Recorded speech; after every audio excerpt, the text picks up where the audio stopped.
And hi again, Lowell over to the province. This is a video edition of the fifth quarter from Regina, Saskatchewan, Friday, the day before the Lions and Saskatchewan Roughriders meet to basically decide second place in the CFL's Western Division on Saturday afternoon.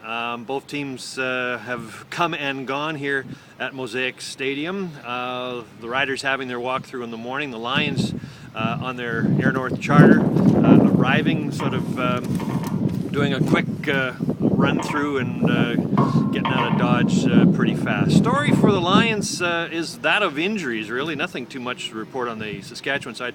From a BC perspective, you may have read in the paper today that two members of their starting defensive secondary were questionable as of yesterday. That number has now gone down to one. Corey Banks says he's fine. His toe will not prevent him from playing in Saturday's game. There is some, however, a little bit of concern with regards to Josh Bell, the second-year halfback who has been bothered by what the club says was a flu, but we're now learning that he's also experienced some concussion-like symptoms, and the club is really not sure. Mike Benavides saying today that they're going to have him go through some kinds of testing, and as a result, they will make a determination later today or tomorrow as to whether or not Bell will play.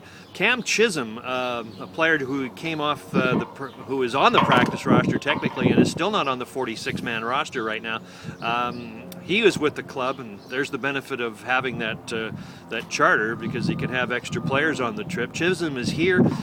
He would play the wide side corner. The Lions would have to make a couple of moves if Bell doesn't go. Based on practice this week, they would move Cord Parks alongside Dante Marsh where Bell was playing and play Cam Chisholm, a guy who played at Maryland, a couple of stops in the NFL. You mentioned Maryland. All you have to do is say, do you know G. Roy Simon? Oh yeah, he knows G. Roy Simon, but he wouldn't be lined up against G. Roy Simon in the event that he does get on the lineup, into the lineup on Saturday. The Riders would have to be agreeing to that, and talking with their general manager, Brendan Hammond, said that would be no problem, so that could go. The other story from the Lions' perspective, and it's a minor one, but one you can you might want to draw some conclusions into, or you might not want to. Andrew Harris missed the flight here to Regina. Harris telling the Lions that he simply slept in. Benavides says he's not worried about it, but I'm sure there are those who will probably draw some coincidental timing and some conspiracy theories, given the fact that it'll be Stefan Logan in the backfield and not Andrew Harris, at least at some point in this game on Saturday. Harris is going to play. In fact, he'll start, I'm sure.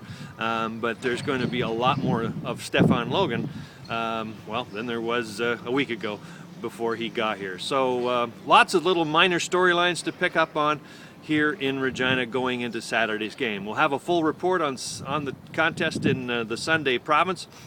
You can also check online at theprovince.com where we have already our highly anticipated picks of the week. Went 2-2 last week, and we're picking a Lions win. I don't know why sometimes, but sometimes maybe taking a bit of a flyer, but you can read a little bit more about it on the blog here at the fifth quarter. Lowell Ulrich in Regina.